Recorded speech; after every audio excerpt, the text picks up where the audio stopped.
Josh Moon, welcome to the Fuck Cozy Festival. How you doing, sir? I'm doing pretty good. How are you doing? I'm doing good. So, how's the last month? Last time we talked, of course, I think it was the day after or the day of, right when I got back from Florida from all the drama. So, have you been following any of this stuff, or what are your thoughts on what's transpired the last month? It's pretty shocking, like how fast I think things have fallen apart even further. Because Fuentes was already kind of like in a trough, like as far as like his career goes, and it's kind of surprising to see that um that's something he considered sort of like a. I think he already considered you like a write off for months, and then you drop out, and it gets a lot worse for him very quickly, and that's pretty impressive.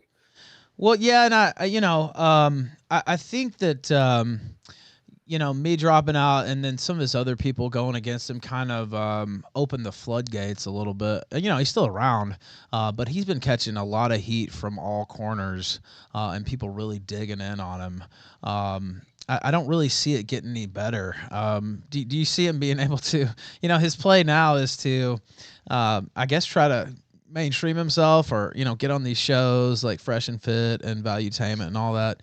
Do you see any upward trajectory for him there? Hard to say because shit happens, Yeah. and sometimes people get a lucky break. He could get a lucky break with one of these shows that he's trying to get appearances on. It's just a question of how that converts for his existing audience and what he's trying to do. Because if he's just trying to make money to get by, like he just wants to be a professional streamer, giving like lukewarm takes on shit, he probably can accomplish that Yeah. and be okay. But as far as being like the Nick Fuentes that people actually know him as right now, it's a little bit early, but that's probably toast. That's probably done in. I don't think he can recover his image with the audience that he was trying to cultivate in the past. Yeah, and I agree with you. If he just, wants to be a streamer, I think he probably, would be able to keep enough support to do that. He still makes money and all that. But as far as being like an actual political figure or in politics or, you know how the Groypers talk, they think this guy's going to be president and all this wild shit. I don't really see any future in that. Do you think there's any chance of him, breaking out politically? No, Well, you know what? it's just Well, it's brutal. Like real politics is real fucking brutal, and you have to be squeaky clean. And there is so much that he said that could piss off absolutely everybody. I saw a clip for the first time just today, and I don't know if it's recent or it could be really old. He has a pumpkin on his desk, yeah, and he's going on for 5 minutes, 5 whole consecutive minutes, one after the other, talking about how he's going to rape somebody, and then once he gets out of jail, he's going to rape them again. And it was pretty funny. I got to admit, it was fucking hysterical because he said that the guy wore cat ears, and therefore that was him asking for him to be raped by Nick Fuentes, and it was pretty funny. But um, I assume that he was in on the joke. I don't know when this was, but it's like you can pull a million of these clips out on Nick Fuentes, and it's like it's gonna put off a lot of people. yeah, and I saw the clip we played it the other day. I know exactly what you're talking about, and it's funny because he was talking. It's this dude named Rose Wrist or something like that. I don't know, but he's a European and he's bisexual. And Fuentes goes on and on for like 5 minutes about raping him, and like you said, then raping him again. And it made me think of. I don't know if you remember this, but I hosted a debate with him and Sticks. And Sticks actually wore the cat ears, but I didn't hear that kind of that kind of diatribe about Sticks. I don't know. It was very strange. Sticks ain't his type. You're right. That's what I'm saying, right? Like he wasn't thinking that about Sticks. But it was really just weird. It is kind of funny on a certain level. It's funny because it's so just like bizarre and homoerotic, right? Like it's like what the fuck even is this? But there's a million clips like that, and that's even leaving aside the Heiling and all that stuff, and I Love Hitler and all that. Just really strange, really weird. I mean, he's a weird dude, Josh. You know what I mean? Like I don't really know that he's all there. That could lead me to this next point. How have you felt about him traditionally over the years? Of course, everybody knows I was rolling with him there for a while. But I feel like after and I had some of these thoughts even before I left, but it seems like he's taken a real nosedive in terms of like his mental health. I don't want to go full, psychoanalyst here, but if you look like when he got banned from Twitter, when he got banned from YouTube, the rhetoric really went off the deep end. Of course, there's January 6th too. There's some questions about, did he turn state's evidence and all that stuff? That could have something to do with it. But what have your thoughts been on him traditionally, and how they kind of shifted? When he was very young, I was sort of impressed by like his audacity just to get out there and say shit that he wants to say. And he was making a lot of public appearances too, and that was also impressive that he would just get out. And even to this day, if you watch like his intro to his streams, he shows footage of him like out with people, and those are all old clips. They're not new. He hasn't done that recently. So just for like his audacity to like go out there and talk, it was kind of a mixture of just him, being impressed with him specifically, but it was also like really, I guess, white pilling. It gave some optimism for the future that you had young people like him and his audience, which were also young, who were willing to become politically active in a very, conservative way that challenged, certain narratives and stuff. That was I was never like a fan of his, but when I saw certain clips of his, he was impressive. And the very first time I remember thinking, what the fuck is he doing, was with the Catboy Cammy shit.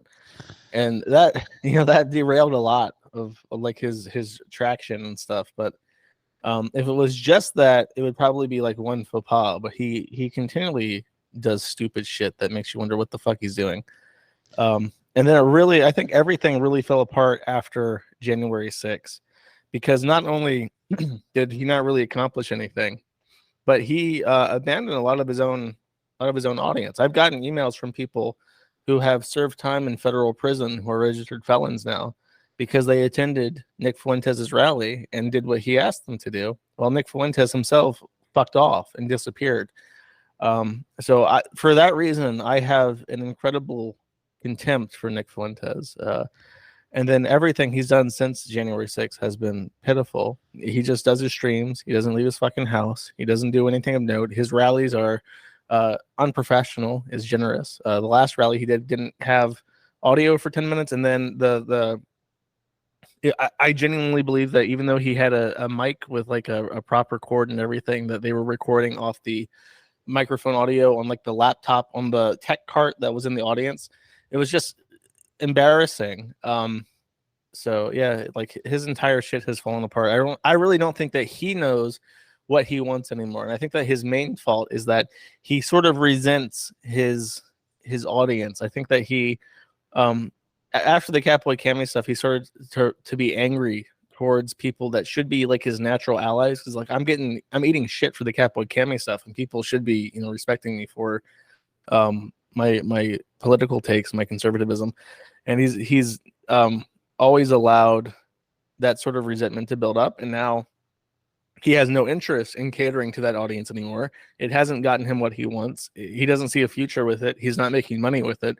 So now he's trying to figure out a way to break off, like you said, mainstream, and sort of reinvent himself as what I don't fucking know. I really don't know what he's trying to do. He's just trying to do something, I think.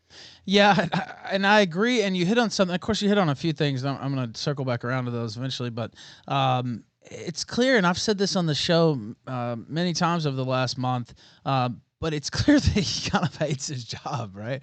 And he kind of hates what he's doing. And I know part of it, is I originally thought it was a shtick when he's, being so mean to his super chatters and talking all this shit. But I don't think that anymore. I think he actually has disdain for his supporters. And like you said, he feels like it hasn't got him where it needs to, have taken him. And I don't know. It's just off-putting. Once you see it, you can't really not see it, right? And so I don't really know. if he ever comes out of that, right? Like I don't know. It's just I've had periods, and you probably have too, where maybe things aren't going how you want them to go, or the show's a little, it's a albatross sometimes. But even during those times, I'm always thankful for the support because it keeps me alive, basically, right? But it seems like he just really has an extreme disdain for his audience. And you mentioned the J6 stuff. I've gotten some communications like that, and I saw Bake post some stuff today. Why do you think he is like that towards his supporters who went to jail on January 6th when he could easily, he's prodigious in terms of raising money for himself at least. He could easily do some type of fundraiser for these people. He could easily say, hey, we got to support our guy. I mean, that's what you're supposed to do, right? Support your guys who went to jail. Like that's in any walk of life or any activism or the mob even, right? They support their people who went to jail.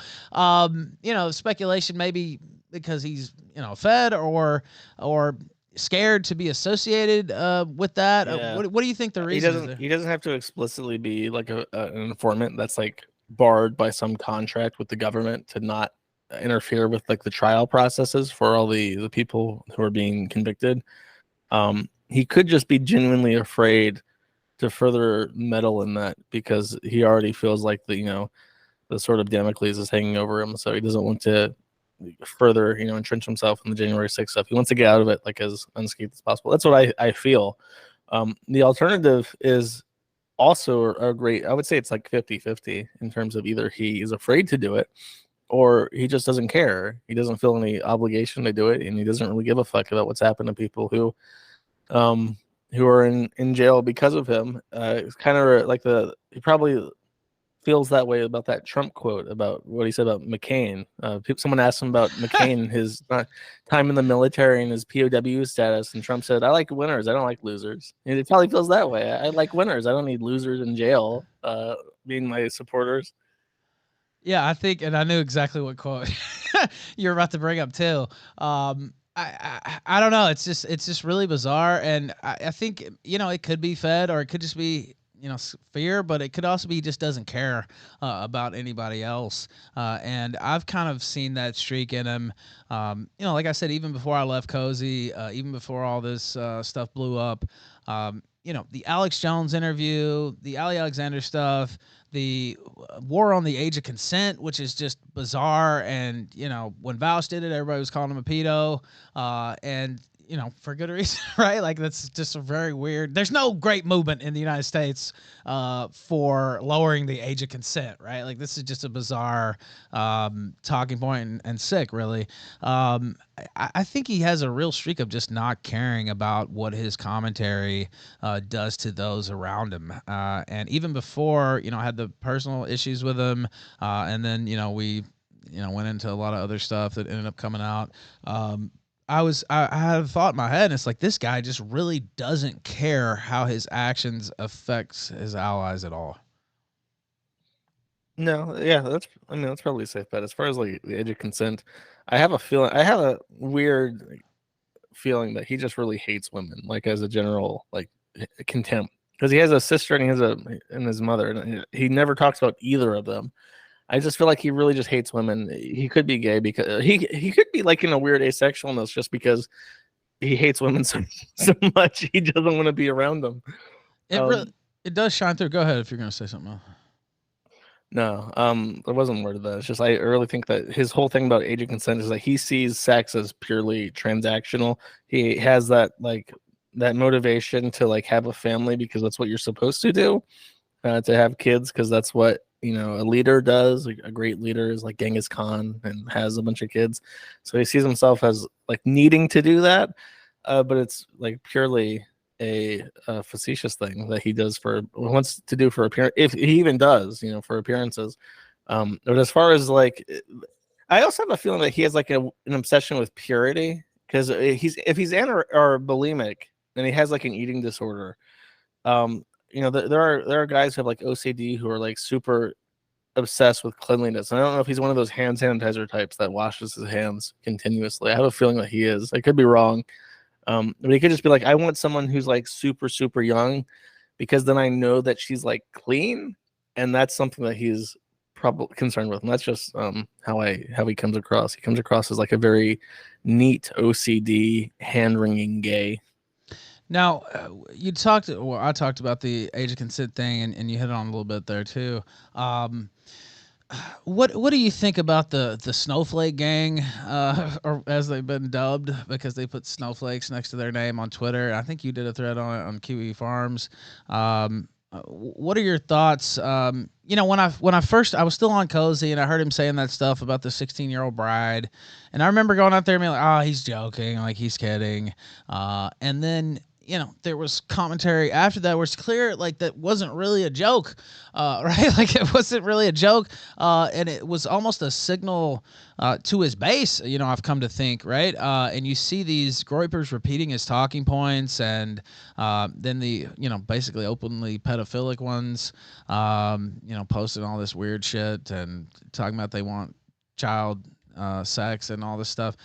Yeah. What do you To think be about that? clear, the snowflake thing, there's a group of like lolicon obsessed people that are explicitly pro Fuentes, explicitly pro America First, and they're extremely easy to find. And you go on Twitter, you find Nick Fuentes' sock account, whatever the fuck he's calling himself today, whatever Apple he's parading Right. around as, and you look at his likes, find some anime avatars, open them up in new tabs.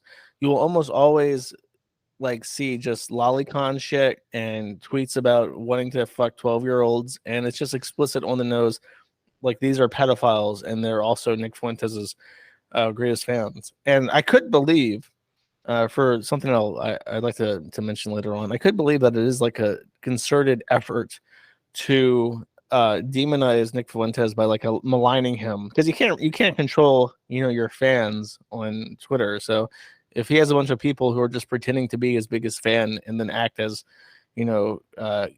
as disgusting as possible to make people hate you, you can't really control that. But he has never denounced it, and it's not like it's a subtle thing where it's only a couple people. It's like people with thousands of followers who are highly integrated into the Nick Fuentes circles are the same ones who are posting drawn child pornography and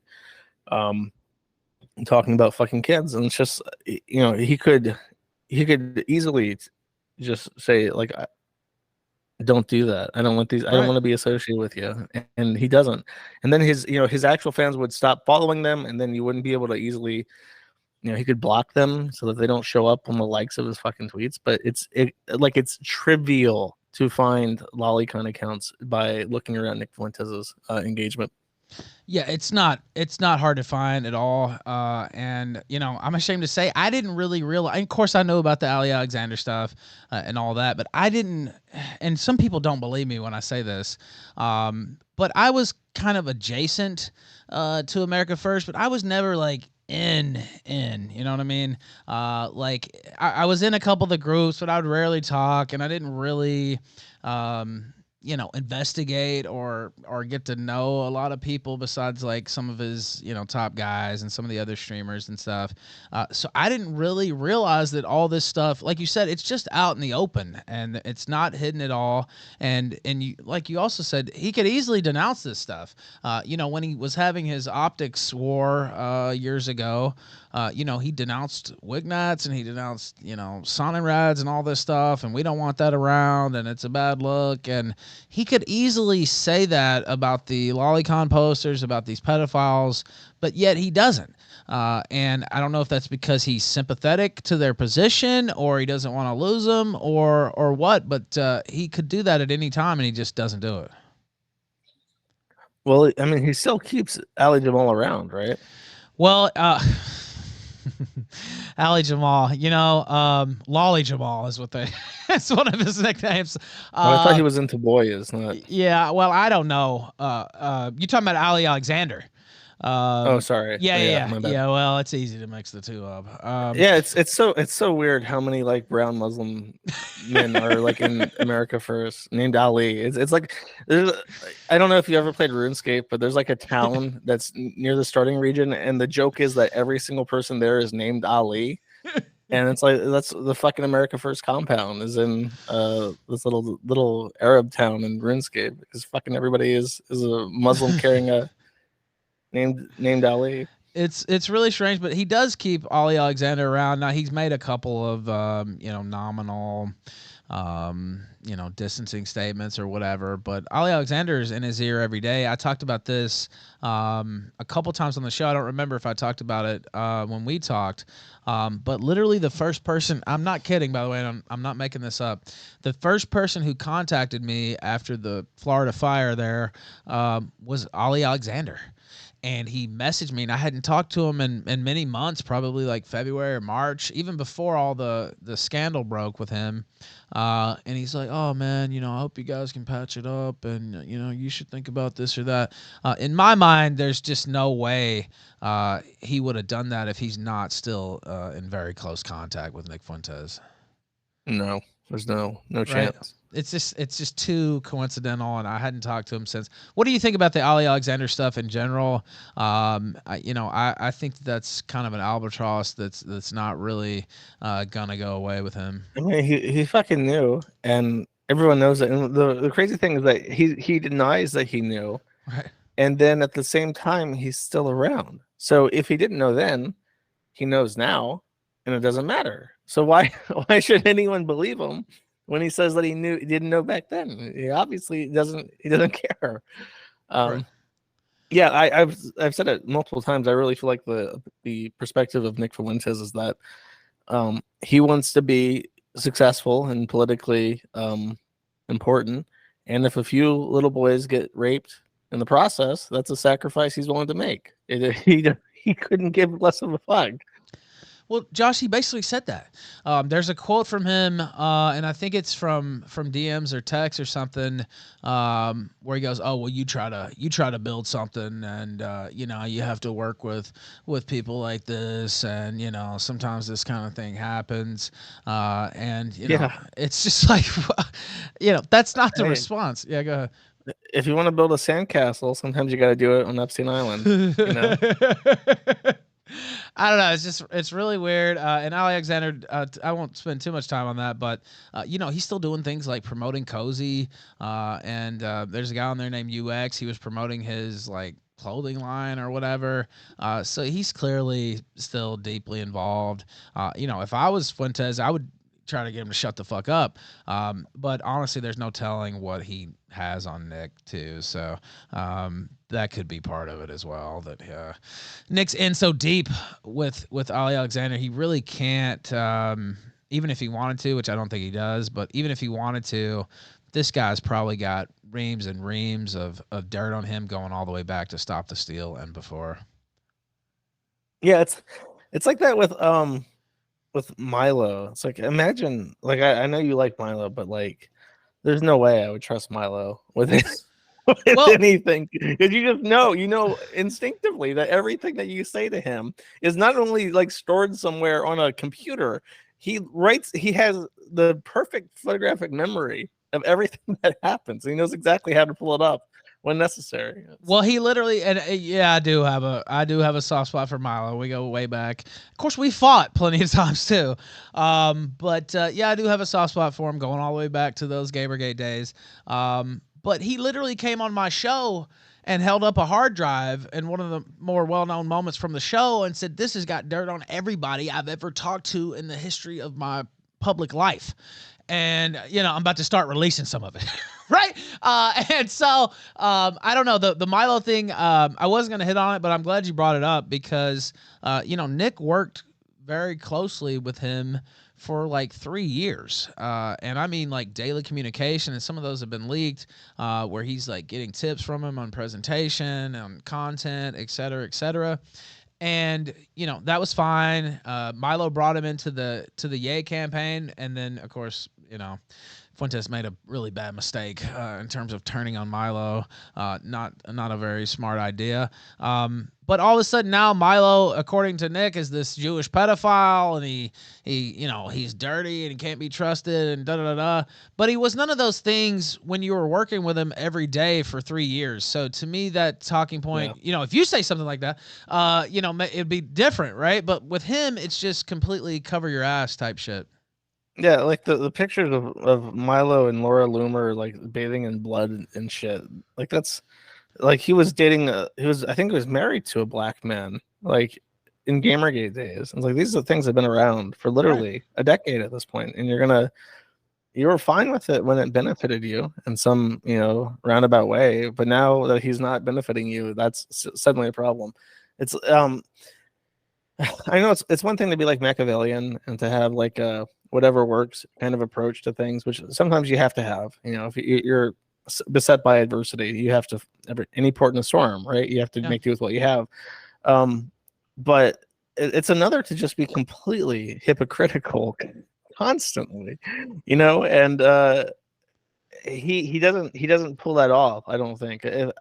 Now people, his fans would disagree. What's left of him, anyways, but he really doesn't do a good job of walking that tight, which is the game of politics. Basically, is walking the tightrope of being Machiavellian enough to get what you want from the resources available to you, without looking like a blatant hypocrite to anybody with even a cursory glance at what you're doing, right?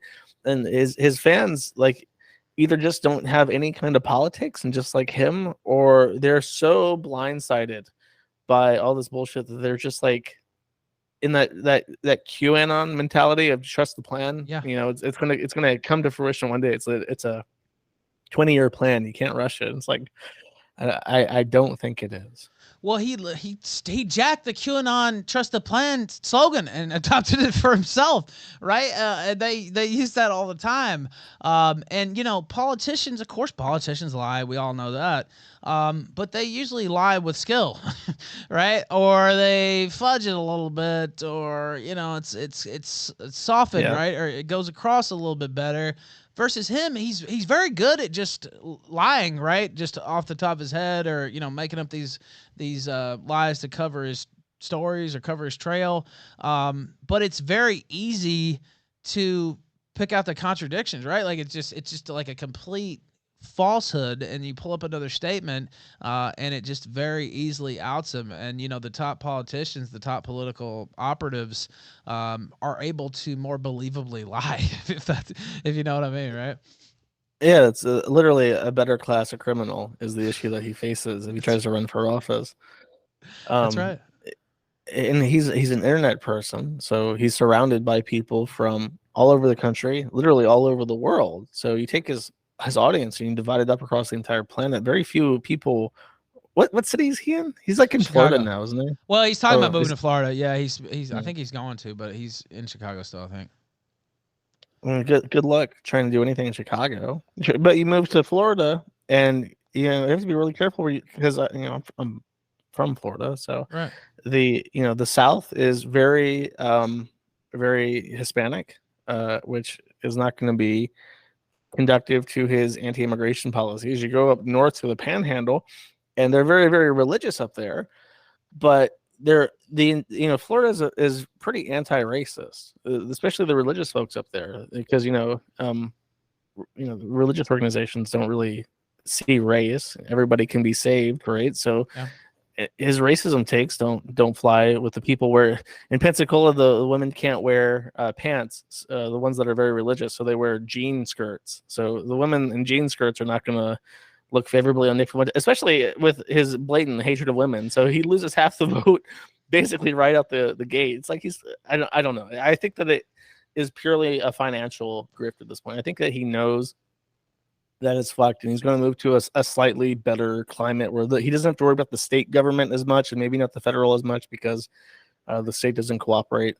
But I think that he knows that as far as political work, there's not a chance in hell. Well, and he hates Southerners too. Like, I mean, like there's all kinds of Oh yeah, right. all his fucking statement, that's God. I forgot about that. The dipshit ass shit he says about working people. Like, you're not gonna get elected if they can pull quotes on you making fun of people who work for a living. Are you fucking retarded? Well, yeah, that's no politician worth their salt does that. I can't think of any who just absolutely denigrates working people at every turn, and Southerners in particular. And it's like these should be the people you're trying to woo. You're trying to bring onto your side. And I don't know if it's elitism, classism, or what, but it's just not very smart politically. And maybe he thinks this stuff doesn't matter, but it does. And he's already this Yankee Chicago guy, and you're not going to transplant into the Panhandle or into Florida and get elected with If he stuff like moves that. to Florida, I think he's going to be like, even just besides the culture from the north is completely different. Because I moved from way up north when I was a little kid, and I got severe culture shock moving as a kid to the deep south. But it's not just that; it's the climate. I think he will be absolutely shocked moving from Ohio to anywhere in Florida because it's subtropical. The way I describe it is when you walk outside in Florida, it's like sticking your head over a pot of boiling water and trying to breathe. It is painful to live in Florida during the summer. So if he does try to escape to Florida, because it's the base libertarian state under DeSantis, I think he's in for a shock. I don't think it's going to be what he expects it to be, unless he doesn't go outside though. Is the thing, so he can just coop up inside with AC like everybody else does and get along. Yeah, it's funny. I'm used to it. I'm from Memphis, and I know that Southern slavery heat, right? That's what term I've used, right? Like it's like just oppressive. Of course, I'm in Mexico now. It's the same type of climate here in Merida, and yeah, I bet it's very similar to Florida. It's very similar to the deep south here, where it's just like oppressively hot when you stick your head out. It's the humidity. It's the humidity because out here it's like 90 degrees during the summer, but it's a dry heat. It never gets humid. So I can go outside and I can be out for hours and I'm totally fine with the heat. It's like with Texas. Texas is also like that where it's very dry. But you add in that fucking humidity because it's like the thing is with when something is hotter, it can carry more humidity. So not only is it more actual liquid in the air, the liquid is hotter. So it's like exponential how fucking miserable the climate is. It is, and I've been to Vegas a few times, obviously, and it never bothers me until it gets to be like 105 or 110. Okay, then it's really hot regardless. But like it can be 95, 99, and it's totally different. Here, if it's 99, you want to like kill yourself, right? The one saving grace being here is that it's so close to the ocean, so there is usually a breeze going. But it's just. Oh yeah, we're gonna get more white boy summer. We're gonna go swimming. Yes. All right, now let me ask you. Of course, I want to hit on a couple other things too, but let's go through some of this other stuff. What about the Yay Association? Do you think that was an ill-fated turn there, or how do you think that's affected him? I personally think that took a lot of wind out of his sails. At first, of course, it helped, but he was only with them a short time, and then he took this time off, and he's lying about his association, and he's not really with the campaign, but he's lying to his people. I think that it was kind of an emperor has no clothes moment for a lot of people. Now he still has supporters, but I've seen anecdotal evidence and people just flat out telling me this, that they were disillusioned by that association, and he tried to like change.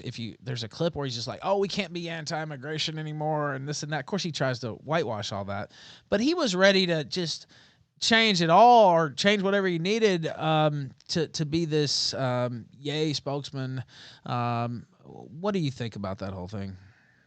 I think that now that you've said this, it clarifies a thought that it had really refined in my head. But I think that the way to sum up his shift in politics is that he is becoming further from a true like conservative person to being strictly religious. I think he wants to get on like a sort of religious grift explicitly, because as I mentioned with Florida and the religious people there, is that they're very anti-racist because um, there's nothing in the Bible about race. Theoretically, Jesus would save everyone, right? Right. So it's hard to, from a biblical standpoint, it's very hard to justify any kind of immigration policies or racist discriminatory policies. So it makes sense from a purely religious standpoint for Nick Fuentes that he would drop these things to pursue a religious grift more explicitly, especially if he has a foot in the door with someone like Kanye West, who is religious and who also has a massive platform and a lot going for him that he could enrich himself from. So I think that with the Kanye stuff, the reason why he changed his opinion on a lot of stuff is because he wanted to pursue a more religious ideology for his movement, or for his job, his campaign, his financial interests. And I think that what was really weird about the Kanye stuff is I remember in the weeks and months leading up to it, he was wearing that stupid ass fucking jacket, Yes. which is the dumbest looking thing I've ever seen. And he was listening to the Kanye music and doing the thing where he had like his like when the Jaden breakup happened, he was just sitting That there in was the so dark strange. with his glasses on and the Kanye music playing. I'm just like, what the fuck are you doing, bro? And after this kind of like idol worship of Kanye West for weeks and weeks, he gets his foot in the door. It's like when this happened, I actually got salty. I'm like, this guy is such a fucking retard. He's going to get into the door with Kanye West and make all this money from this guy, and he's not. He's a retard. And then of course it falls apart, which was gratifying to see because I was a little bit irritated to see a good thing happen to somebody who's such an asshole.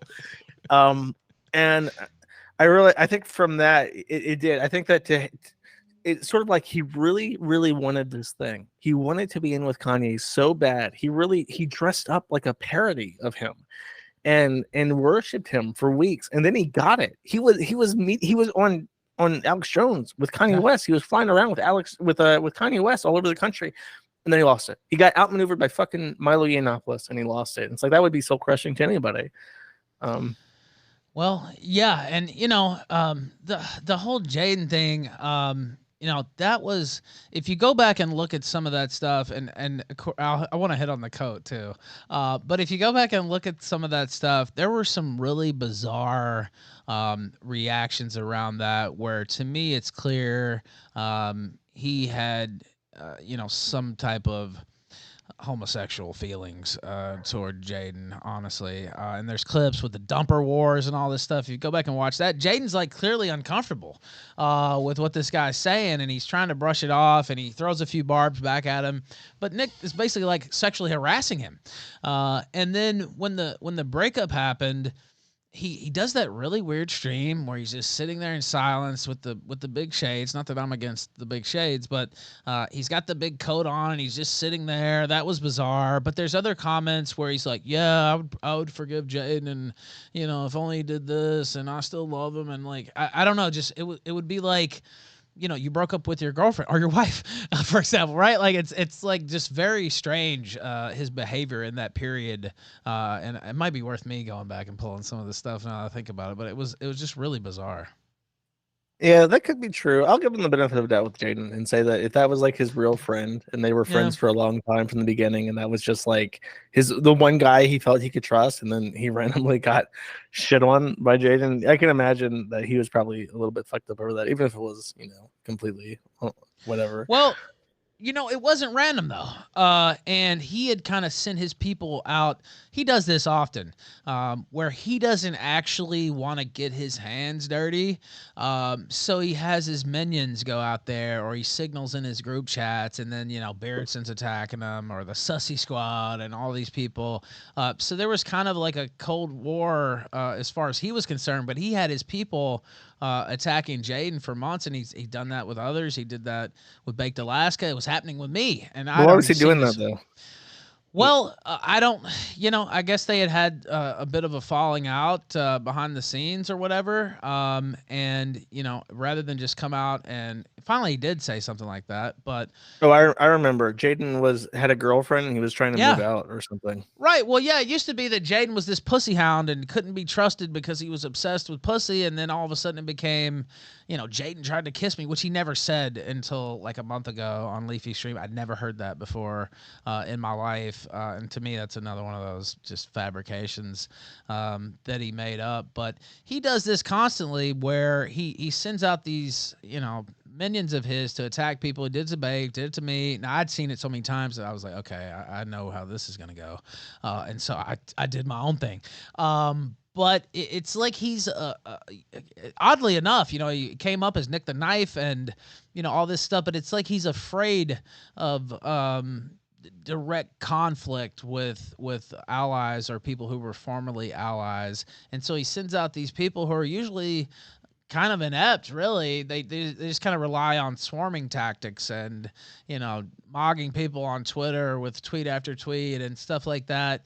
And if you've been around for a while, like I have, I've had that happen before, right? Like, so that doesn't really work with me. I don't know. It just feels like he has a lot of inept people around him, and not really a lot of skillful people. I mean, just look on Cozy itself. It's kind of a wasteland.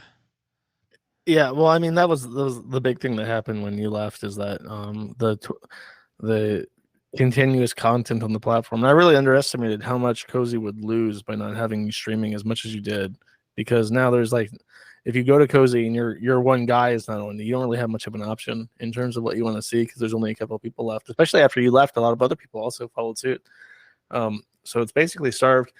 And in regards to that, the Cozy thing is as a whole is a little bit of a waste, because he has this neat thing going for him. And in this era of deplatforming where people are trying to do, alt tech and stuff, he decides to just like leave it as is, not pursue it, not develop it, not license it out, not try to actually build like a real foundation for him to build, positive conductive business with other people in the sphere. He just has this thing and he's happy with it because he gets to use it, and that's it. He doesn't really have any further ambitions with it. Well, and I remember, I was on Cozy for a while, and I remember when I first came there, I was like, this is pretty promising, right? Pretty smooth site and works pretty well, right? And it's closed, which is a detriment in a certain way, but also, it means that it's usually steady, right? Because there's not a ton of people on there sucking up all the bandwidth, etc. But it's kind of just stayed in that state the whole entire time, right? Like he's never added super chats. He's never, like really changed the makeup of the site in any way, and it's it's just kind of like he rested on his laurels there, and I don't really see that going anywhere. And to be truthful, I knew it would have an impact leaving, but it really just completely decimated that site. I guess I didn't realize how much work I was putting in there. But it really did, especially during the day, but even at night, like there's been a permanent, now he still gets his viewers, I don't know if that number is legit. But it did take a lot away from the site. Where do you see Cozy going? I know it's the Fuck Cozy Festival, so I should address that a little bit. Where do you see it going from here? I don't know, how much he really wants to put into this in terms of money. The platform itself is fucked because you have Rumble now, and it's obsolete. Yep. Rumble is what Cozy could have been if he was competent. I think that too, and even before I left, it was no accident that I was restreaming on Rumble, and that I'd started trying to build up a little bit over there because it was clear where the ball was bouncing, and Cozy, it's shocking to me, and I guess I just didn't want to see it, Josh. But a lot of people came back to my show and said that I just wouldn't watch you over there. First off, some of them didn't like me, supporting Fuentes and, being his attack dog or whatever. But a lot of people were, maybe even more, just said, I don't want to go to Cozy. And I just wouldn't watch stuff over there. And then when you see these other platforms breaking out, specifically Rumble, which is my favorite one, but Kick and other options, it's just really not viable long term, I don't think. And now you even have Beardson and people like that trying to Dalton, trying to stream on Rumble, and they wouldn't be doing that if they didn't see some things as well. Yeah, no, I agree. It's an alienating, like, he has negative benefit to the people around him at this point, and Now, as does the platform. yeah, no, I just don't see I don't see it lasting really. Now let's wrap up the Fuentes part with this point. Today is his birthday, August the 18th. He turns 25 years old today. Now, how much of his rise, and you talked about it a little bit earlier, Is like that why you picked today? yeah, it is. I didn't know that. Yeah, it is. Yeah, that was an old Ralph move there. Yeah, I picked today for a reason. But he turns 25 today. And you talked about earlier, it was a white pill to see this young guy out there, kid in a lot of ways, 18, 19. And he was pretty He well started at spoken. 17, didn't he? Yeah, he started even younger than that. But when he really broke out, like 18, 19. But he's not 18 or 19 anymore. And I think that a lot of his early success was based on his youth, right, and his potential. And he's still young, 25. Yeah, that's fair. But the bloom's kind of off the rose, right? It's like, okay, when you're 19, it's one thing, but when you're 25 and it's still kind of the same guy, worse in most ways. I think that that his age is starting to work against him the older he gets. Yeah, that's a very fair assessment, because when someone's young, they can be a bit of a firebrand, and they can sort of just aimlessly test the boundaries of certain things, as they kind of explore the world around them. That's extremely natural. But you would hope by mid-20s, early 30s, that someone knows the boundaries, knows the things about the world that they don't like, and is developing a plan to change them. And like for myself, because I started hosting my forum and stuff at like 20, I hope that if people knew me for the entire 10 years that I've been doing my thing, that people would see that kind of growth and character development as well. Because now I see the issues around me, and I have ideas of how I want to change them. And I feel like I can change them, because I know that I want the United States should be a better place for any family, any kids, than what it is right now. As far and when I bring that up, not to like to my own horn, I just want to say, like, that's sort of what people, I think, even if people don't think that actively, passively, when you look at somebody growing up, you have these expectations for their development, even if you're not really aware of it. And yeah, it's very different looking at Nick Fuentes right now on Cozy, kind of just sitting there cross and upset and grumbling at his super chats with no enthusiasm or mirth or anything, versus the young Nick Fuentes actively marching around with a megaphone trying to cultivate an audience. It's night and day, and you're looking at him and you're kind of thinking like, well, what the fuck are you doing? What's your plan? Where are you going? What do you want to do? And I feel like I have a worse understanding of what 25-year-old Nick Fuentes wants out of his life and what he wants to do and what his goals are than I did of 18-year-old Nick Fuentes. You know what I mean? It feels like he's gone in 7 years, he's gone backwards in terms of actually knowing what the fuck he wants. And that's not good. That's a little bit pitiable. I couldn't agree more. And he's gotten some tough knocks in the press or whatever, and got kicked off YouTube, and there's been some downturns obviously the last year or two. But overall, I mean, he's made a lot of money. He's pretty well known. He's got a show where he's supported very well. Just what exactly does he have to be so fucking bitter about? Really? You know what I mean? Right? Like, I just see this guy, and he's just always just really kind of, like I said, disdainful of his audience, and clearly kind of phoning it in now compared to what he used to be. And I just don't quite understand why he's like this, right? It's like, and you're 25, right? Like Yeah. you're middle of your 20s. You should be having all this fun. You're well known, and you're known for some weird shit too. But like, I don't know. It just baffles me. And I know you've been through, and we're gonna change the conversation here into that in a minute. But you've been through harder knocks than he has, and you still keep a pretty positive, I would say, sunny usually demeanor, versus this guy who is just completely, I don't know, blue all the time, right? Yeah, well, I don't think I've ever shot myself in the foot as hard as That's Fuentes. true. There's things that I've done that have really fucked up and harmed my outlook. But Well, I just mean like in terms of censorship and in terms of getting kicked off places and Cloudflare and all this yeah, stuff. You've went oh through more of fuck, I that than would love him. to have like a cozy Yeah. setup where I can just like yeah, not have to worry about shit. That would be great. Yeah, I mean, it do you know how much he makes per year? I would say at least $250,000, right? Really? That's Yeah, crazy. I would say that. Yeah. Knowing what I've made a couple of these years and seeing his support, I would say it's at least $250,000. Yeah. You know what? I hope he does go to Florida then. I hope that he takes the money, he goes to Florida, he actually buys like land and real estate and maybe like sets up people that he's friends with. If he does that and actually like reinvest this into building something with his his centurions, I don't know what you would call them, the most loyal groypers. I think that would actually benefit him I do. in his mentality, his outlook, his like general attitude, because I feel like he is extremely lonely. I think that's probably what his issue is that he's just utterly isolated from everybody. And the problem with that he might have, and I understand this perspective, is that he's probably afraid to let more people in because he's had so many experiences with people fucking him over and like falling out with him and stuff that he probably is afraid to do that.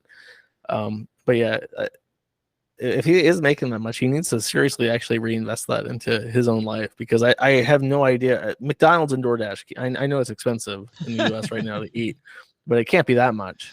Well, and you hit on it there. I've been like that too, and I've been taking a concerted effort to break out of that. In 2018 we had everybody on, 2019 even, and it was a different atmosphere. And then you kind of get to where you want to be or close to where you want to be, and you're known and you're killing it in a lot of ways. But you start taking the attacks, right? And there's people nipping at your heels and this and that. And at first you're just stomping these people out, right? And it's just like, fuck this guy, I'll crush him, whatever. And you're going at all these people, but it starts building up, and you start isolating yourself. And 2 or 3 years down the line, you're completely siloed off, and the whole tenor of what you're doing has completely changed. So I get it, but that's not the way to live. And you also said he could bring some, invest in some properties and bring some of his people in. He could do that, and he could change. All this stuff we talked about. And I'm gonna keep going at him, obviously. But if he came out and made all these changes and said, you know what, I'm getting rid of the pedophiles. You know what, I'm doing this. I'm gonna be more true to myself. I'm gonna be, happier, and I'm gonna, make these changes. I mean, you wouldn't have as much to go at, right? Like, even me, or even his other critics would have to say, well, he's made some changes, right? So I mean, like you right now, you're doing great. So it's hard to say, too much negative about you in the last few weeks. Well, thank you. If he could make the same kind of realignments, and if I'm being completely serious, he's probably going to listen to the stream, I imagine. Oh yeah, so he will. here's some advice. If the Groiper Centurion is listening, you may also pass this along. Here's what he's got to do. Number one, get rid of the fucking weirdos on Twitter that are open pedophiles. Figure out some way to completely isolate them from your group. Number two, move to Florida. It's a nice place. Number three, actually buy a property there. If you're making that much money, you should be, building some equity in your life. You shouldn't just be squandering on Taco Bell or whatever the fuck. Number three, I think it would actually benefit him to, if you were to bring people in, just bring people in and set up like a live streaming thing. Like you could probably like right now, there are people in Florida right now who are streaming, who are in the entertainment sphere, who would love to interact probably with even with Nick Fuentes, and they're all right next to each other. It's like the LA of like conservatives. Yeah. You're only a couple hours away from somebody else's studio. So yeah, but I mean the issue is that yeah, like really just set that up, and I think that his attitude will adjust, and I think that you're out doing shit and you have friends for the first time. I'm sure that he'll feel better and he'll start acting more reasonably. Um, Though he has an issue where he hates his fans. There was that I didn't even mention this, but there was that picture of like the fans that he posted that was like I think was that Yeah, they met up with you. that was at Ali Jamal's castle, well, his family's castle, there in Texas, and it was Beardson and Wurzelsroot were sitting next to me. I think Ali Jamal was there too, and he said, if you're not hot AF, which is hot as fuck, is what that stands for, not America First in this situation. If you're not hot AF, don't be out in public, Don't getting show your your picture face in taken. Yeah, public. it's like Yeah, what the fuck. Like, I mean, what? Just hide, like, like they used to hide disabled kids in the attic or something like yeah, that, right? Like, it's like, what are you even saying? Like, I don't know. That's something a megalomaniac psycho yeah. says, He's Josh. gonna get the fuck over that, or I mean, it feels like he doesn't know anyone in his own movement that he would actually trust to come out and do like a streaming house with them. So I don't know. He has to get the fuck over it, or he has to make new allies that he actually likes and wants to be seen in public with. Because I think I get the sense, and it's hard to say because you never know how somebody actually is just based off their streaming presence. I get the sense that he's extremely isolated, and it's taking a genuine mental toll on him. Yeah, I do too, and I've had it happen to myself, and so, and he's only 25. He could make these changes still. I made a lot of these changes post 35. So it's never too late really, but you have to want it. You have to take a concerted effort, and I don't know that that's going to happen. Yeah. Now let me ask about you. Let's shift it now. You talked about how you've developed or how you've grown. As you run Kiwi Farms all these years. How do you think you've grown? How would you tell the audience here that you've grown as a person or shifted, or not shifted over the years? I would say that over the years I've become much more optimistic, and I was going to mention that in terms of like your attitude towards stuff, you can control your attitude. You can control if you're optimistic or pessimistic. It is a choice. You decide if you're going to be happy or not, because your happiness is in your gray matter, and you are your gray matter, and you can control it. You can decide if you're going to sit on stream and fold your arms and be a bitch to everybody who sends you money, or you can be, a little bit more positive about things. It's literally an actual decision that you make, even if you don't realize it, if you're just doing it passively. So I've learned to be more positive and a little bit more in control of my emotions. And I've also learned that there is a thing to be wary of, that oftentimes you feel like you've hit rock bottom, and therefore nothing that you do matters, and you can just do whatever the fuck you want. It doesn't matter because it can't possibly get any worse. This is always a lie. It can always get worse. The shit you say can always fuck you over even more. It never hits rock bottom. And so I've learned that to stop digging in a lot of situations and stop actively making things worse for myself. That's something else. And then just, or go ahead, finish your thought, because I want to pick up on that's it. Continue. No, I was just gonna say, because it's so like that. I almost got a chill when you said that, because I've had, and a lot of it's been lived out in public, right? And I've had moments where it's just like, you know what, it doesn't matter, and just do whatever you want, and shit sucks, and it can't get any worse. Like you said, it can always get worse. And the one thing you can control in life, you can't control too many things, but the one thing you can control is your mindset. And it is a conscious choice to be happy, and to at least be positive, right? Or be open to positivity, even if you don't want to go all the way to being happy. That's the one thing that you can really control in life. And it's so important. I've had, my times where, I just would not be happy, and I should have been happy, right? And I look back now and I'm like, wow, I squandered a lot of time. I squandered a lot of my life in that mindset. Not to get too, not to get too deep there, but it is a real thing. Now let's talk about Kiwi Farms itself. How are things going there? I know a little bit about the stuff with Hurricane. Why don't you talk about it a little bit, though, so people actually understand?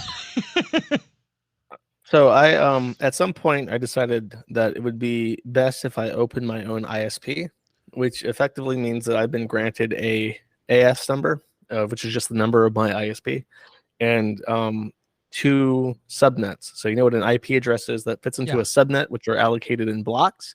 I am allocated an IPv, a traditional, 4-number IPv4 block of like 512 IPs.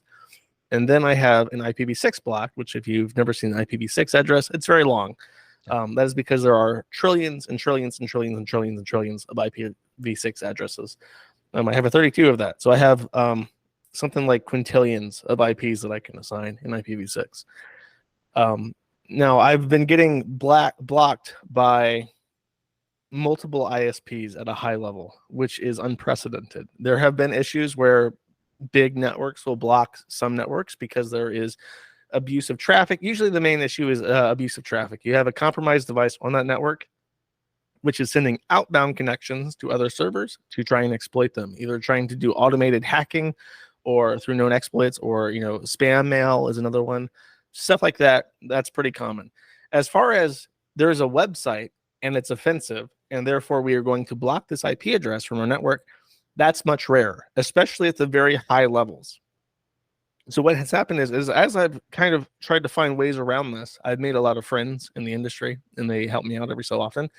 And we had a new data center get set up, or a new presence in a data center in Washington get set up with some companies that I'm friendly with. And they announced my IP addresses, and within 2 days, Hurricane Electric blocked them, which is significant because Hurricane Electric is, I think, the largest ISP in the world. It's up there. Hurricane Electric has points of presence across the entire world. They own miles and miles and miles of fiber optic cable. It's an enormous, massive company. And for one of the largest ISPs in the entire world to decide that this small ISP doesn't get to exist anymore, I think it's actually the first time that's ever happened. Because what they did is they blocked my entire IPv6 address, and I did the math, and I have enough IPv6 addresses where I could assign every gram of mass in the earth 16 addresses each, and they have blocked every single one of them because it's assigned to me, and I host the Kiwi Farms, and that is the first time in history I think that's ever happened at a tier 1 level. Now, so I've read some of your posts on that, and I do know the IP addresses. I know was it IVP6 or whatever, because I had to change my DNS servers the other day because something was fucked up here, and so I had to change it to the Google DNS, and so I just saw one of those addresses the other day. But I saw you doing a legal challenge there with the Attorney General, and I'll be honest, when I saw you talking about it, I was like, man, I wonder if they'll even acknowledge this, but they did, from what you said. Now, what's the update on that? So what happened is the choice to go to Washington was not random. We deliberately set up shop in Washington because we know that they have net neutrality there. Now, the issue is that Section 230 basically allows a network to block whoever they want and be immune from civil consequences. So what the state of Washington has done is they've made criminal consequences for violating net neutrality. The catch is that these charges can only be brought by the Attorney General's office of the state of Washington. So my ISP and their ISP both complained to the Attorney General's office, and in response to that, Hurricane Electric replied with a bunch of nonsense. I think, if I remember correctly, their first point of defense was that they didn't block us. They only made it so that you couldn't route traffic through them to me. If theoretically there was another way around them, we could still receive traffic. So therefore, it wasn't blocking, which is on its face bullshit. The other issue with that argument is that the law doesn't just say blocking. There's actually a second paragraph that says if you there's specific language. It's like if you degrade the quality of a connection, right. If you do anything that reduces your connectivity to a different, deliberately reduced connectivity to a specific service, that's lawful. That's also a part of this law. So it doesn't even matter. They've reduced degraded the quality of the connections by 100%. So even if it's not technically blocking by whatever legal definition, it has definitely impacted the performance of the website to the tune of, again, 100%. So they're wrong there. And then there was some other shit, but it was a very exceedingly weak defense, and I was actually shocked by how weak it seemed on its face. So I had my lawyer, who very serendipitously, my attorney who represented me in Virginia, is also licensed in Washington. Wow. So I stuck with him, and he's filed a complaint on my behalf with proper legal letterhead and stuff. And I'm again awaiting a response from Hurricane Electric on that. And if they respond with the exact same defense, well, we're going to contest that. And if for whatever reason people are saying it's Washington State, don't even bother, because the politicians there don't give a shit and they're not going to do anything for the kiwi farms, there is still recourse for this. In Washington State and pretty much everywhere in the U.S., there's a legal maneuver called a memandus, which is Latin for "it is so ordered." And you can sue the government and say that they're not actually doing their job, and they should be compelled under the equity of law that is afforded to us by the Constitution to enforce this law that's on the books. So you can sue the Attorney General and say he should be enforcing this. He's choosing not to because my website is XYZ, even though it's lawful. And therefore, I would like him to be compelled by law to force Hurricane Electric to plug us back in.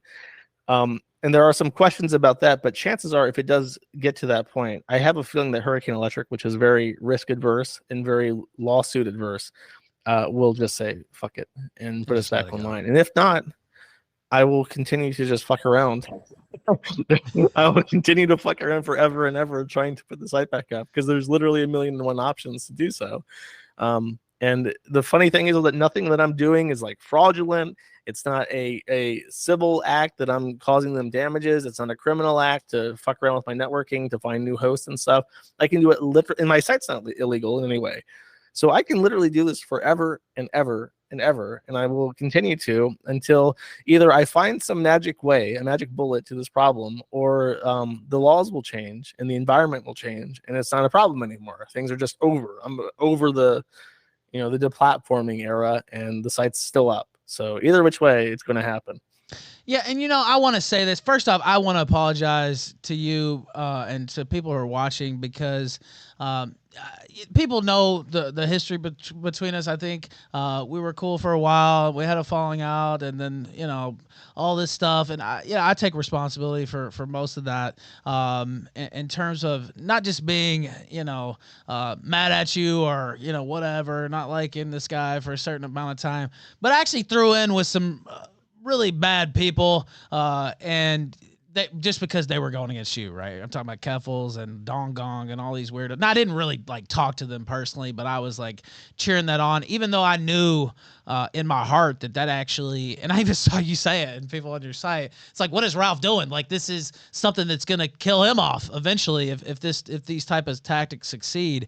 And I knew that too, but I was just so like caught up in my own bullshit and my own emotions, acting like a woman, really, where it's just like, whatever hurts this guy I don't like is good. And so I wanted to apologize for that just while it's here and everybody can see it. And that was my mistake. And what do you think, though? Like, how much of this, I've seen you talk like this.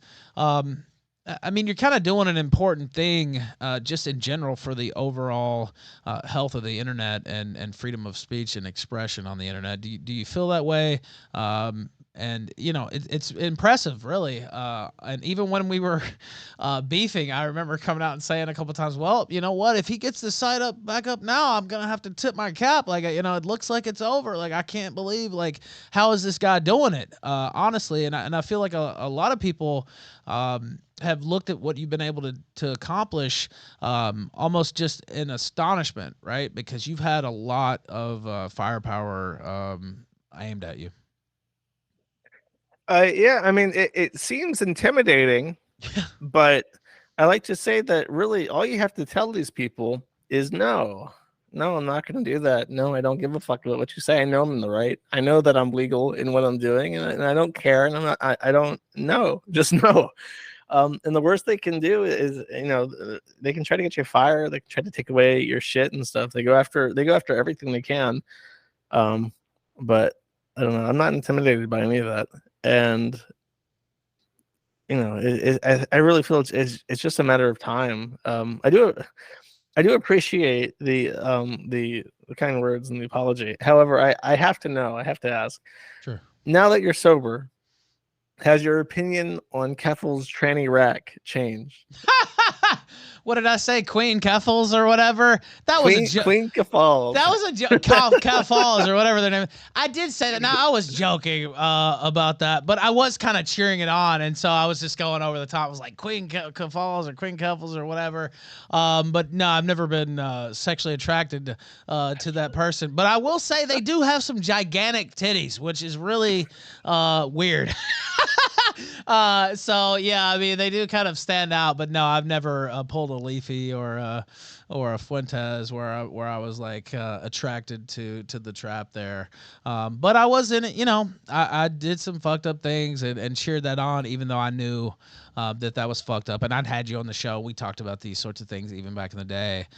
So I'm aware of how important these issues are. But I was short sighted and not just in that area, in a lot of areas of my life. And so, try to make a change and, it takes time, but, I think I'm doing, what I need to do. And, it's something that I had to come to myself. Right. And I knew these things already, but you just don't want to, when you get in a certain mode, you're just so used to being that way, or you're so used to fighting, and you're so used to just that mindset, that even if you know things are wrong, or even if you know this is not the right way, you have to make the conscious decision to then act on that, right? And then say, all right, well, I'm going to stop doing that, or I'm going to, I'm going to apologize for these things, or I'm going to, go out here and try to make it better. It's one thing to realize a problem. It's one thing to realize your mistake, but you actually have to take actions to try to rectify those mistakes. So that's kind of what I've been trying to do.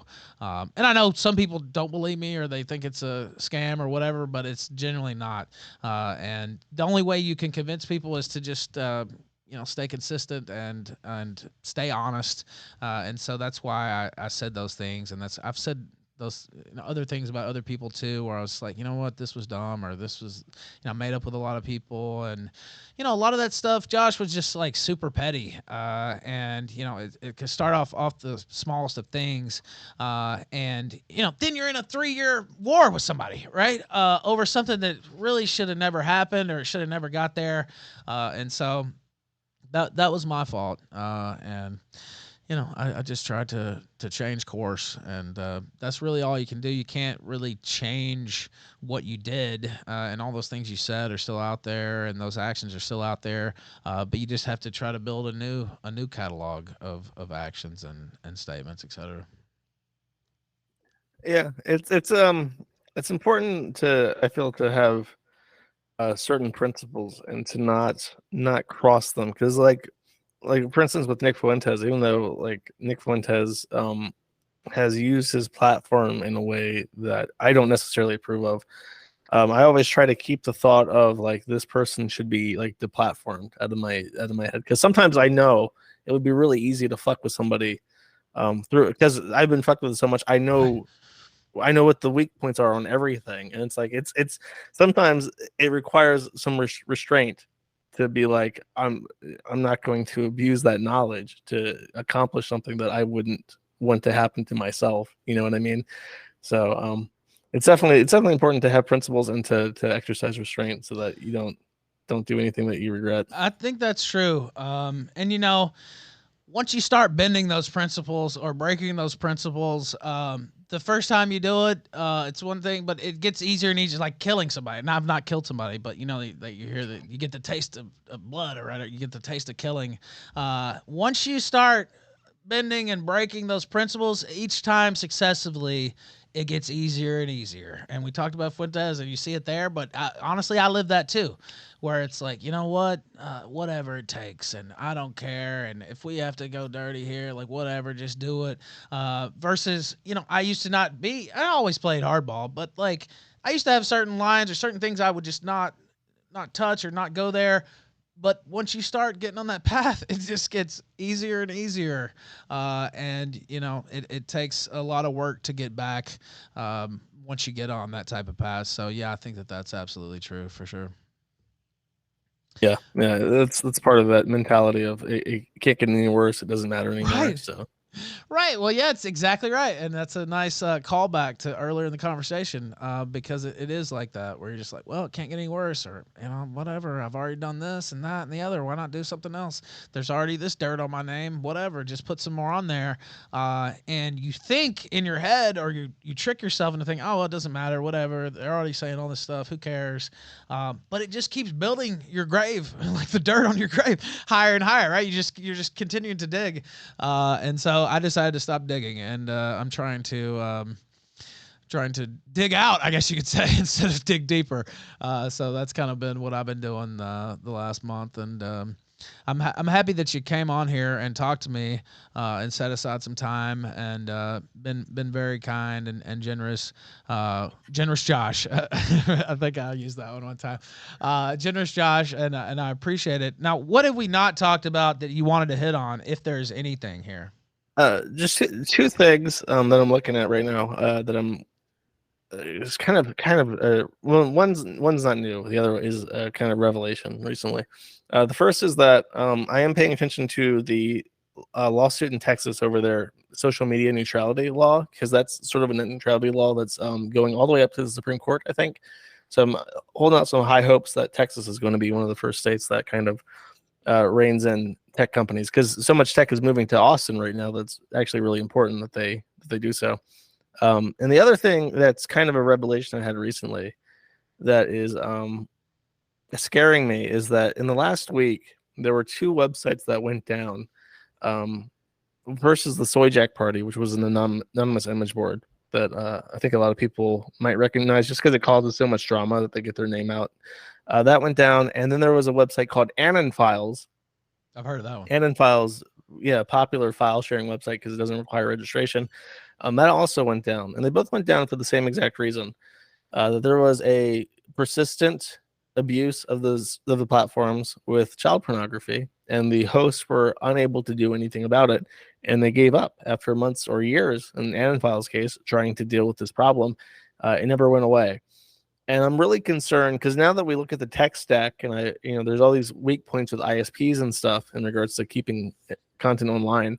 I'm worried that even if I do find a way to keep everything up online, it will just be vulnerable to this abuse pattern, which is proving very successful in keeping, shutting down websites.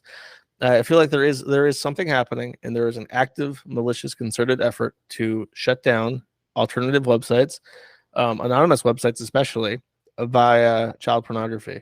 And the only remedies to this are to either become a closed community that requires registration, or B, to use a service like Microsoft Photo DNA, which scans images for a combination of known bad images, and they also use facial recognition technology of abused children to identify files that they've never even seen before, as soon as they're uploaded. And the other one is Cloudflare. Cloudflare scans every file you upload through Cloudflare against their database of known CSAM images. So it's sort of like, even if the back end of the internet opens up and the stack of ISPs becomes neutral, you then have this very precise pinpoint of filtering out child pornography that becomes a serious application level issue that can shut down any website that doesn't have the access to something like PhotoDNA or Cloudflare. And that's really scaring me right now. You made me think of something before I let you go. The future of internet anonymity, and almost as long as I've been in this game, since Gamergate, that's kind of been a topic. Do you see it holding up? I know there is kind of, see Jordan Peterson talking about we need to get rid of, anons on Twitter and elsewhere. And if they had their name behind this, they wouldn't say that. And, Elon, I think, is even doing where you submit your ID on Twitter, which I don't even really know why. For the blue check market, I think Yeah, he's adding the you saw ID. that, right? Yeah. Mhm. And it's troubling, I would say. And of course, everybody knows who I am. Well, not everybody, but right, I'm a known person. And so, it wouldn't necessarily affect me, but, so much of the content that I've had over the years, or tips, anonymous tips from people, or just the people in my audience, they're based around being anonymous, right? And if that didn't exist, a lot of the stuff that people have enjoyed on my show and some of the stuff they did enjoy wouldn't exist either, right? Yeah. Where do you see the future of internet anonymity going, and how would that affect things if it did go away? It's That's a complicated one because having the stack open is a huge part of it. Because the real issue is that the internet is becoming more and more centralized. If you compare the internet to how it was in the 2000s to how it is now, it went from something like there being several thousand websites that consumed 50% of all internet traffic. And then in 2012, I think it was 30 or some websites consumed 50% of internet traffic. In 2021, I want to say, last time I looked at this, Google.com and YouTube.com together had more traffic than like the next 60 websites combined, and was just an enormous majority of the entire internet. So the internet, despite being bigger and more prevalent than ever before, reaching more countries than ever before and more people than ever before, is smaller by order of magnitude. And that's making it very easy to control people think, control what people see, what people say, and how they say it. And anonymity is on the decline. But I remain hopeful that people will fight back against this collectivization of the internet, in part because I think that one thing that a lot of people value that is a common interest in the general public is their privacy and their right to own their own data. And people get pissy about the Kiwi Farms and doxing, but really that dox always comes from whitepages.com, which is an aggregate of marketing data that they buy in bulk. They buy it straight from the DMV in some states. It's kind of a fucked up situation how easy it is to buy and sell every facet of someone's personal information online. And people are pissed about that, which is why you see regulation in the EU to control that. And you might see that in the US at some point as people become more cognizant of what's happening and more upset with it. Yeah, it could go either way. The natural trend of things, because the internet is so big, so powerful, and controls politics and elections now, is that the government will want to control it as tightly as possible. Especially with AI and the regulations regarding AI, they want to make sure that nobody does anything that they aren't aware of. If you want to make a video of Joe Biden doing something he shouldn't be doing, then that traces back to you, is what they want to make sure. But yeah, it really could go either way. They definitely want it to be gone forever. But there's always the possibility that as the government gets weaker, the economy starts falling apart, people stop trusting the government, that it could fall apart in a second and things become more open again. And you hit on something there. I won't take it too far because I want to wrap it here in a second. But it's a flaw of the United States. Like you said, the DMV selling info, all these docs site, white pages, right? It's not Kiwi Farms. This info is already out there. Yeah. And you try to dox somebody in the UK. Not that I've ever done that, of course. But if Harder. Good luck in Ireland. Good luck in Germany. That's just, you can't do it. It's almost just not impossible. possible. Yeah, it's almost impossible. And across all of Europe, but the specific countries, it's almost like just you can't do it. Whereas in the USA, everything's for sale. You need a name and a birthday. That's it. You can dox anyone in the United States with a name and a birthday. And that's a major flaw. And I really kind of think that Kiwi Farms being there and having the docs and it's, I guess it's like flashy or certain ways, somebody gets doxed or whatever, but it's actually, it's almost like a gray hat service in a certain way, right? Where it's like, this is pointing out a major flaw in the U.S. system, right? Like, okay, we'll do something about it. And that's why they don't legislate it, because if they were to actually try to sit down and write, there are some anti-doxing laws, but it's effectively just a form of harassment. You can't harass somebody by posting their information online. However, as far as like general anti-doxing laws, you can't host a website that has this information. They can't do that because it would affect internet marketing, and they will never touch that because Google would slit their fucking throat before they allow them to pass a bill that says that you can't buy and share data like they do. So yeah, that's not happening. Yeah, and they own the politicians, so I'd have to agree with you there. But maybe sometime something changes on that front. Now, let me ask you as we wrap here. Not that you need the promo here; you got a giant stream on your own. But where are you streaming these days? Mad at the internet. Where do you see the future of that going? But you know, you've been really successful. But where are you streaming these days? I already know, but tell people and you know, talk about that a little bit. Well, I do a little stream where I just talk about stuff that's happening and predominantly stuff that interests me on the forum. And it's called Mouth the Internet. You can find me on Twitter for the first time in years on Yes. at xjosh, which is surprisingly not taken, or on Telegram at t.me/mati on air. And yeah, I'm really happy with my stream. I'm shocked that it's as popular as it is. I'm really grateful for all the attention and stuff. It's a lot of fun. It's kind of a decompression to sit down and just rant for like 2 or 3 hours every couple of days, because there's a lot of stuff that would weigh on me, probably a lot more if I had to deal with it in quiet. Same. And I've said this on my show. People talk about, oh, you know, I get comments just like, oh, you know, the Killstream helps me through the day, or it helps me. Believe me, it helps me through the day. And you know, having that outlet and being able to talk to people and get certain things off your chest, although not too much, right? You want to hold back a little bit, but yeah, it helps me a lot too. And it's funny because you know you already had a successful stream, but I feel like, and I don't know if you have the data on this, but you know we talked about Keffals, Kafals, however you say that earlier. I feel like their war on you kind of grew that stream exponentially and kind of blew it up even further. Would you feel that way? I have no data on this because I get banned so much. It would be impossible for me to really accurately track my viewers or when things happen. I have no idea. I just start OBS, I press start stream, and then when it's over, and I don't really think about it. I don't get the benefit of the analytics at this point. Yeah, well, I just feel like that it's kind of had the opposite effect of what these people wanted. You know what I mean? And you're still here. Go ahead. That's hard to say. It's I feel like even if I'm not more popular than I was, I think that this attention has solidified this fight as being like a more legitimate thing and something that a lot of people pay a lot, even if it's not like a broader appeal.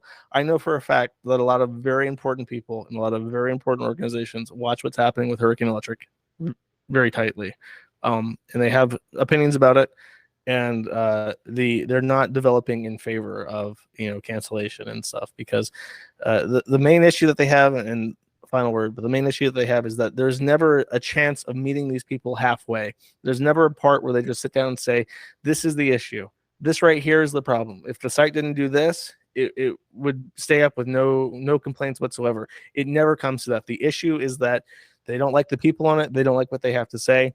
And anything that they say is the actual issue is dress up in the facade to just get it taken down.